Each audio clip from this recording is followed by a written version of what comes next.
What's going on, y'all? 5 Sports Talk back at it with another video talking some NFL. Here to talk about the Chicago Bears and more specifically their rookie phenom quarterback Mitch Trubisky. And yes, I use the word phenom because I know it's still preseason and it sounds like an overreaction, but I'm here to defend my boy Mitch, and so I need to hype him up as much as I can. But in all seriousness, here to talk about Mitch Trubisky and why I believe he should start right now for the Chicago Bears. So hear me out here. I don't want to sound like a hypocrite because I have said this from the start in terms of starting Mitch Trubisky, okay? I never wanted the Bears to hand him anything. Nope, I don't want you to give Mitch Trubisky anything. No, I want him to earn the starting job, okay? And here's the thing. This is why I'm making my case now, is I believe Mitch Trubisky has done enough to earn the starting job. And the thing that pisses me off is the fact that the reason he is not going to start is literally because the Bears paid Mike Glennon. Literally, money is the reason why Mitch Trubisky is not going to start for the Bears, because the Bears signed Mike Glennon in the offseason and they told him, oh, here's all this money up front we're going to give you. You're going to be our starting quarterback. Don't worry. And then draft time comes and they're like, this guy on the board, Mitch Trubisky, who was rated by the number one overall quarterback by a lot of scouts and a lot of the draft analysts, they liked him. And he probably impressed in the pre-draft workouts, and they're like, oh, let's take Mitch, you know what? And so they took Trubisky, and Mike Glennon's feelings all got hurt, okay? And you guys know the rest of the story. So Mike Glennon's like, hey, you guys promised that I would be starting, and now you got this rookie right behind me. And he's been kind of impressive. How impressive, you might ask? Well, here's the thing. I have the numbers in front of me, okay? Mike Glennon, this is the preseason so far, so 3 games. Mike Glennon, 26 of 44 for 243 yards, 2 touchdowns, 2 interceptions, and a 70.5 pass rating. Compare that to my boy Mitch, 34 for 48, 354 yards, 3 touchdowns, 0 interceptions, and 112.7 pass rating, okay? Mitch Trubisky is blowing Mike Glennon out the water, okay? So remember when I said I want him to earn it? He is showing that he deserves the starting job, okay? And this is the part that pisses me off, like I said, because he is showing he's earned the starting job, but he still won't get it because they made a commitment to Mike Glennon, okay? And here's the thing that boggles my mind is Mitch Trubisky is a number 2 overall pick. This is not some 4th, 5th round rookie. You invested a number 2 overall pick in him. You traded 3 picks for this guy, 2 or 3 picks, okay, to move up to draft him. And you're not willing to make the switch just because you paid Mike Glennon all that money, okay?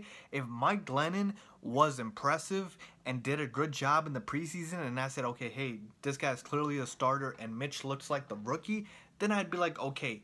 But Glennon has been subpar, to say the best, and Mitch can't even sniff the starting job. Like, it's not even close. Like, there's no competition if you ask John Fox, and he's another reason why I can't stand the Bears organization right now, because John Fox is so old school that I feel like the Bears are 20 years back in terms of their coaching style, you know?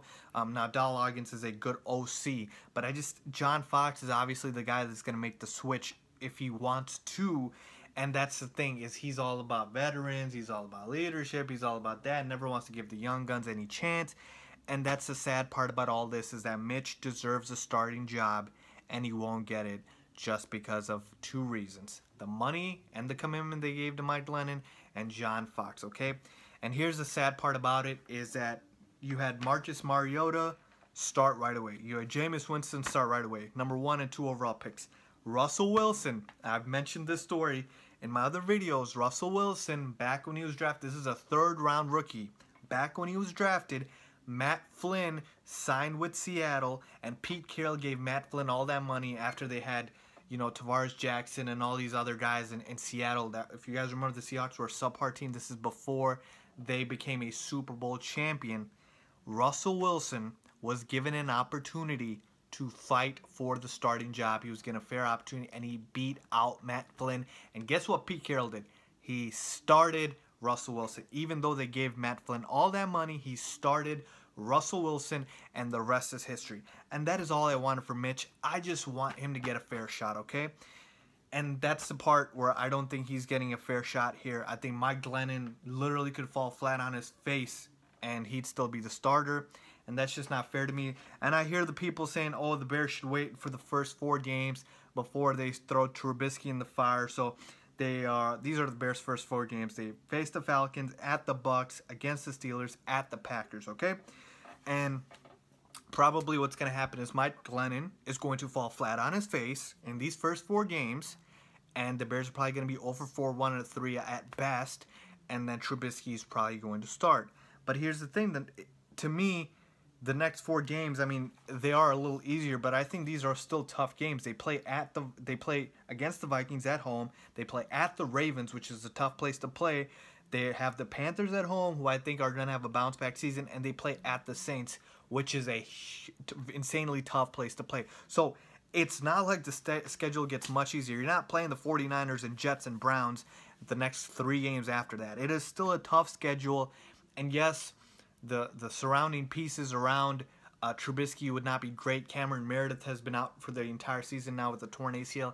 But here's the thing, he's going to be out like that for the entire season. It's not going to change. So why don't you just throw Trubisky into it, let him figure it out, let him develop. I've seen enough to where I think he'll be fine. But let's say even if he struggles, the Bears are expected to be awful. They'll still be awful. They'll get a high draft pick. Worst comes to worst, for some reason, if he looks awful and you feel like, oh my God, Trubisky is bad, there's a bunch of good quarterbacks next year. Sam Darnold, guys like this. Next year's draft class is supposed to be stacked. And so that's my whole point here. I don't think Trubisky's going to fall flat on his face, but I'm just saying there is all the reward and no risk with starting Mitch Trubisky. There is no reward in starting Mike Glennon. Unless you tell me Mike Glennon is all of a sudden going to be a Pro Bowl quarterback, I don't think the Bears are going to be very good with Mike Glennon, okay? So let me know what you guys think. I think Mitch Trubisky is getting a bad deal out of this. I think he should be competitive for the starting job, but he's probably not going to start. What do you guys think? Should Mitch Trubisky start for the Chicago Bears? Leave a comment down below. If you guys like this video, please give it a thumbs up. And as always, don't forget to subscribe. Thanks for watching.